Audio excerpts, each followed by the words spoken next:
साथियों नमस्कार, स्वागत है आपका अपने चैनल सक्सेस जंक्शन एक कदम सफलता की ओर में। और हम लेकर के आ गए हैं आपके लिए 19 जुलाई का करंट अफेयर। साथ ही साथ में आज हम क्या क्या कवर करने वाले हैं, तो 10 डेली करंट अफेयर के प्रश्नों को हम कवर करेंगे। उसके बाद में एमपी करंट अफेयर को कवर करेंगे। 5 प्रश्न यहाँ पर ज्योग्राफी के कवर करेंगे जो कि आपकी परीक्षाओं में लगातार पूछे जाते रहते हैं। साथ ही साथ में 5 प्रश्न हम इकोनॉमिक्स के कवर करने वाले हैं आज के वीडियो में। डेली हम यहाँ पर आपको कुछ ना कुछ एक्स्ट्रा लेकर के आएंगे करंट अफेयर के साथ में।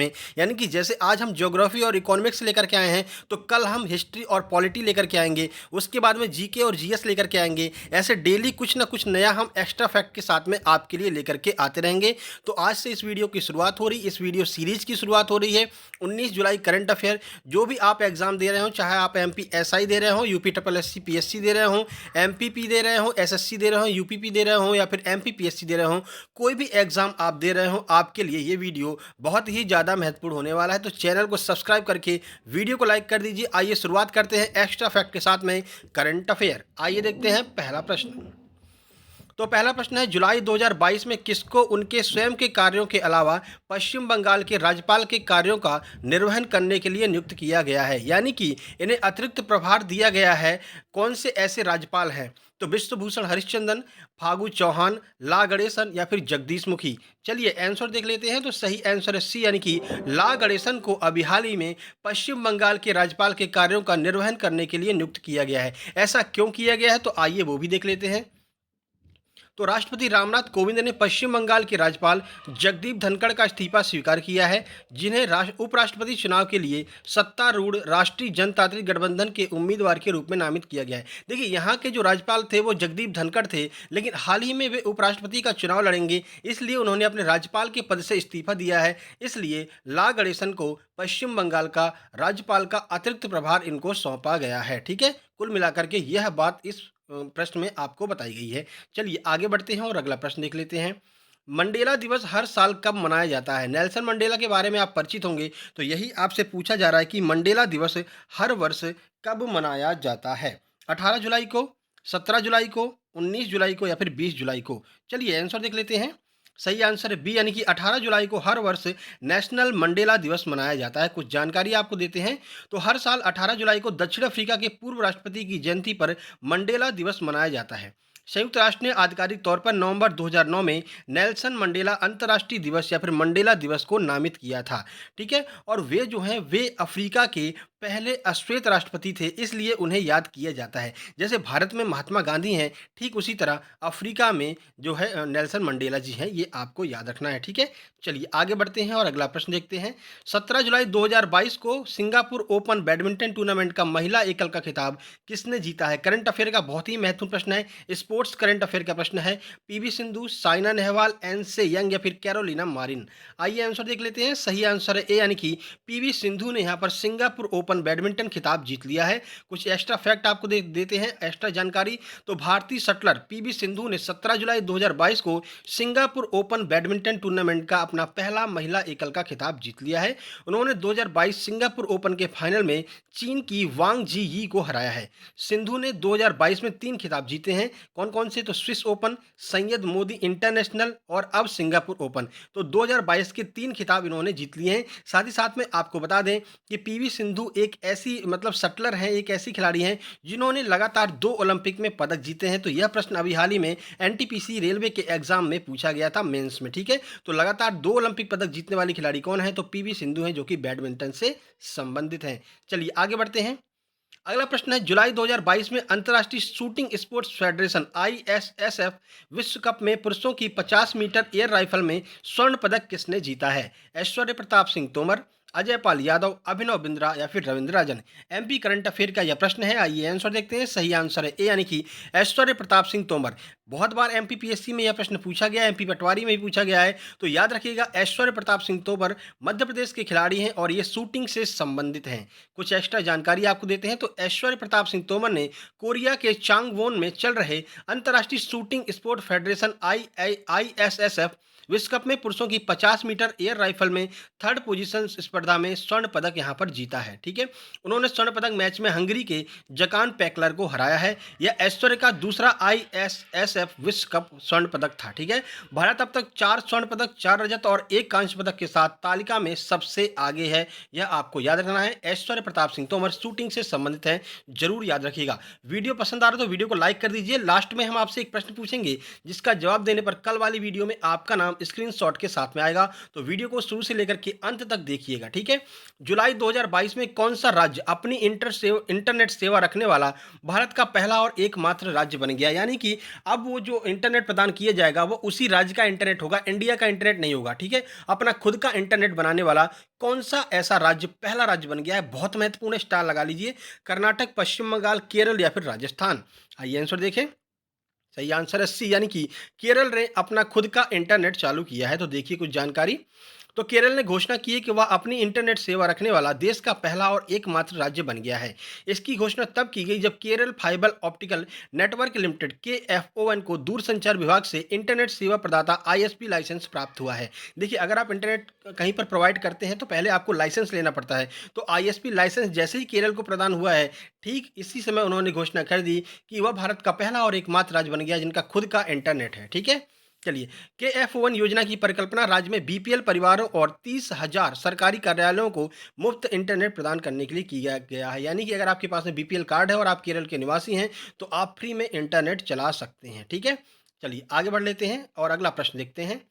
तो करंट अफेयर का यहाँ पर समाप्ति होती है। अब यहाँ से हम स्टार्ट कर रहे हैं ज्योग्राफी के कुछ महत्वपूर्ण प्रश्न जो कि आपकी परीक्षाओं में पूछे जाएंगे, जो भी आप एग्जाम देने जा रहे हैं। तो मृदा के अध्ययन को क्या कहा जाता है? पक्षी विज्ञान, वनस्पति विज्ञान, जीवाश्म विज्ञान या फिर भूमि विज्ञान? आइए आंसर देखते हैं। सही आंसर है डी, यानी कि भूमि विज्ञान कहा जाता है मृदा के अध्ययन को। चलिए कुछ जानकारी आपको देते हैं। तो मृदा के अध्ययन को भूमि विज्ञान कहा जाता है। वनस्पति विज्ञान पौधों का वैज्ञानिक अध्ययन है। अगर पौधों का अध्ययन करेंगे तो उसे वनस्पति विज्ञान कहते हैं। जीवाश्म विज्ञान जीवाश्मों के आधार पर पृथ्वी पर जीवन के इतिहास का अध्ययन है। ठीक है, तो पृथ्वी पर जीवाश्मों का अध्ययन आप करते हैं तो जीवाश्म विज्ञान कहलाता है। और पक्षी विज्ञान एक ऐसा शब्द है जिसे प्राणी शास्त्र कहा जाता है जो पक्षियों के अध्ययन से संबंधित है। तो चारों के चारों ऑप्शन हमने आपके यहाँ पर क्लियर करा दिए हैं। ठीक है, वीडियो को लाइक जरूर कर दीजिएगा। आइए देखते हैं अगला प्रश्न। तो भूगोल का अगला प्रश्न है, ब्रह्मपुत्र नदी तिब्बत से होकर गुजरती है, वहां इसका नाम क्या हो जाता है? जब ब्रह्मपुत्र नदी तिब्बत से होकर के बहती है तो उसका नाम क्या हो जाता है? यारलुंग, यारलुंग, त्यांगसुपो, मत्संग या फिर सन? क्या नाम हो जाता है जब ब्रह्मपुत्र नदी तिब्बत में चली जाती है? तो चलिए आंसर देखते हैं। सही आंसर है बी, यानी कि यारलुंग सांगपो नाम हो जाता है जब ब्रह्मपुत्र नदी तिब्बत से होकर के गुजरती है। चलिए कुछ जानकारी देते हैं। तो तिब्बत में ब्रह्मपुत्र नदी को यारलुंग त्यांगसपो के नाम से जाना जाता है। यह तिब्बत के यांगसी ग्लेशियर से निकलती है। याद रखना है, ये जो आपकी ब्रह्मपुत्र नदी है वो तिब्बत के यांगसी ग्लेशियर से निकलती है। ठीक है, जो चीन का एक स्वायत्त क्षेत्र है। अभी ये जो यांगसी ग्लेशियर है वो चीन के अंतर्गत आता है।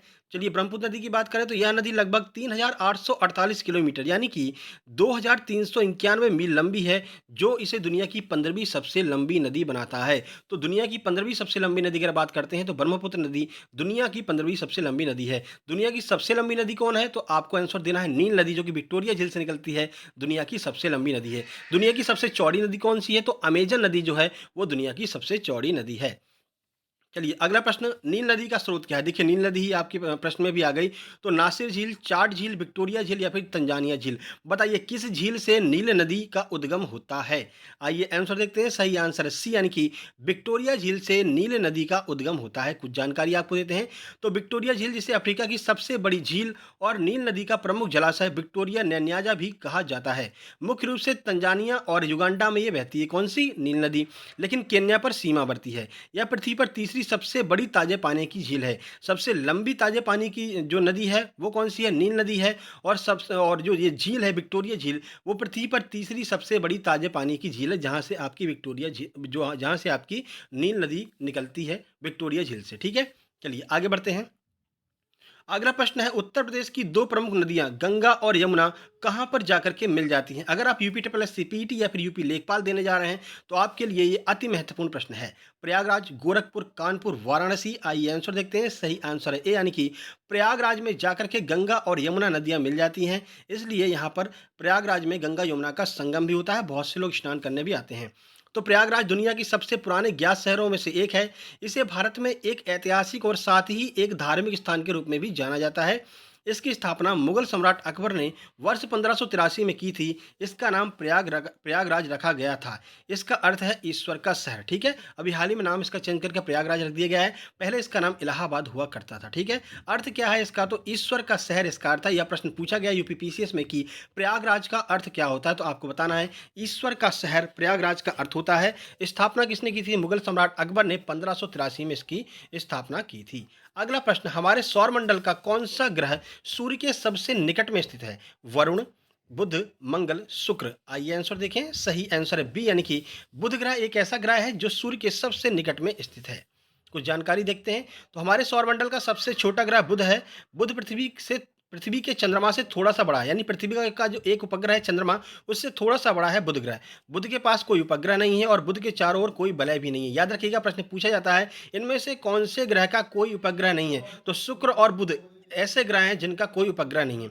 यह लगभग 36 मिलियन वर्ष की दूरी पर सूर्य का सबसे निकटतम ग्रह है। ठीक है, अगर आप बुध पर जाकर के सूर्य को देखेंगे तो सूर्य 3 गुना बड़ा दिखाई देता है बुध पे जाने के बाद में। अगला प्रश्न देख लेते हैं। बांग्लादेश निम्नलिखित में से किस भारतीय राज्य से सीमाबद्ध नहीं है, यानी कि इनमें से कौन से भारतीय राज्य से बांग्लादेश की सीमा नहीं लगती है। प्रश्न लगातार पूछा जाता रहता है कि इनमें से कौन सी सीमा बांग्लादेश से लगती है, कौन सी सीमा नेपाल से लगती है। तो इसकी एक हम बेहतरीन सी ट्रिक देने वाले हैं। जितने भी अपने पड़ोसी देश हैं उन सब की एक ट्रिक दे देंगे आपको हम, जिससे कि सारे के सारे आपको पड़ोसी देश से लगे हुए भारतीय राज्य याद हो जाएंगे। तो वीडियो को सब्सक्राइब करके नोटिफिकेशन बेल जरूर दबा लीजिएगा। तो चलिए, असम, पश्चिम बंगाल, नागालैंड, मेघालय, कौन सा ऐसा राज्य है जो बांग्लादेश के साथ में सीमा साझा नहीं करता है। सही आंसर है सी की नागालैंड एक ऐसा राज्य है जो बांग्लादेश के साथ में सीमा साझा नहीं करता है। तो कौन कौन से राज्य साझा करते हैं, आइए देख लेते हैं। तो बांग्लादेश दक्षिण एशिया का एक ऐसा देश है जो भारत के साथ उत्तर पूर्व और पश्चिम में, पूर्व में म्यांमार और दक्षिण में बंगाल की खाड़ी के साथ अपनी सीमा साझा करता है। तो देखिए, त्रिपुरा, असम, पश्चिम बंगाल, मेघालय और मिजोरम, ये ऐसे राज्य हैं जो बांग्लादेश के साथ में सीमा साझा करते हैं। एक प्रश्न कई बार पूछा गया है कि ऐसा कौन सा भारतीय राज्य है जो बांग्लादेश से 3 तरफ से घिरा हुआ है, तो आपका आंसर होगा त्रिपुरा। त्रिपुरा एक ऐसा भारतीय राज्य है जो 3 तरफ से बांग्लादेश से घिरा हुआ है। ठीक है, चलिए, अब बांग्लादेश के ऐसे कौन से राज्य हैं जो भारत के साथ सीमा साझा करते हैं, तो ढाका, रंगपुर, खुलना, सिलहट, राजशाही और चटगांव ऐसे राज्य हैं जो कि भारत के साथ में सीमा साझा करते हैं। ठीक है, चलिए, बांग्लादेश की बात करें तो बांग्लादेश की राजधानी है ढाका और बांग्लादेश की मुद्रा है टका। वहाँ की प्रधानमंत्री हैं शेख हसीना। चलिए आगे बढ़ लेते हैं। निम्नलिखित में से कौन से ग्रामीण रोजगार के स्रोत हैं, यहाँ से आपका इकोनॉमिक्स स्टार्ट हो रहा है। 5 प्रश्न आपके सामने इकोनॉमिक्स यानी कि अर्थशास्त्र के आने वाले हैं और यहीं पर हम आपसे एक प्रश्न पूछ रहे हैं। बताइए, अर्थशास्त्र नामक पुस्तक को किसने लिखा है। प्रश्न है, अर्थशास्त्र नामक पुस्तक को किसने लिखा है। कमेंट बॉक्स में कमेंट जरूर कीजिएगा। तो निम्नलिखित में से कौन से ग्रामीण रोजगार के स्रोत हैं, पशुपालन, मछली पालन, डेयरी उद्योग या फिर उपरोक्त सभी। तो आइए आंसर देख लेते हैं। सही आंसर है डी, यानी कि उपरोक्त सभी। अगर आप गांव में रह रहे हैं तो इनमें से कौन कौन सा उद्योग आप कर सकते हैं, तो आप पशुपालन कर सकते हैं, मछली पालन कर सकते हैं और दुग्ध उत्पादन या फिर डेयरी उत्पादन जो है आप कर सकते हैं। देखिए, तो ग्रामीण रोजगार के प्रमुख स्रोत कौन कौन से हैं, तो सबसे महत्वपूर्ण भारत में कृषि है। जनसंख्या का लगभग 2/3 जो भाग है वो कृषि पर निर्भर है। तो पशुपालन, मछली पालन, डेयरी पालन, बागवानी, जैविक खेती, ये आप गांव में रह करके कर सकते हैं। चलिए आगे बढ़ते हैं। अगला प्रश्न, भारत के लिए सबसे बड़ा निर्यात गंतव्य कौन सा देश है, यानी कि 2020 में सबसे ज्यादा भारत ने निर्यात कहां से किया है। पाकिस्तान, संयुक्त राज्य अमेरिका, रूस या फिर चीन। सबसे ज्यादा व्यापार कहां से किया है भारत ने। आप लोग कंफ्यूज होंगे कि चीन से सबसे ज्यादा व्यापार किया होगा क्योंकि चीनी वस्तुएं हमारे यहाँ आती जाती रहती हैं, लेकिन इसका सही आंसर है बी, यानी कि संयुक्त राज्य अमेरिका, यूएसए से भारत ने सबसे ज्यादा व्यापार किया है। देखिए, तो वित्त वर्ष 2020 में संयुक्त राज्य अमेरिका भारतीय निर्यात के लिए सबसे बड़ा निर्यात गंतव्य था, जो लगभग 17% हिस्सा था। यानी कि भारत से लगभग 17% हिस्सा जो है हमारी इकोनॉमी का, वो जो है अमेरिका के साथ में व्यापार करने से चल रहा है।